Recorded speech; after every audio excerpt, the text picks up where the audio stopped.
এখন পড়ছি জ্যাট চ্যান সব সম্ভব।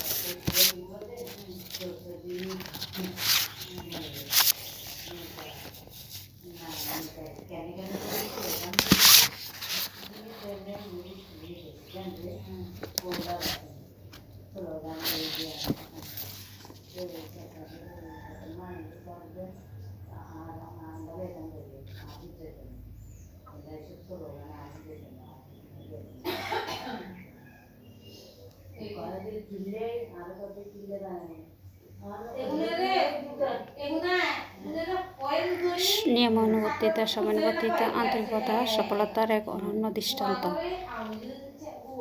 নিজের মধ্যে নিতে থাকলাম। আমাদের দিন শুরু হয় মেডিটেশনের মাধ্যমে। মেডিটেশন আমার লক্ষ্য অবলোকন করলাম। এসএসসি জিপিএ 5 খুবই কম, তাই একাদশে আরও ভালোভাবে প্রস্তুতি নিতে থাকি। আমি ভেঙে পড়িনি। কোয়ান্টামও একটি কথা সবসময় আমার কানে বাজত, কোনো পরাজয় যদি তা মানসিকভাবে আমাকে পরাজিত না করে।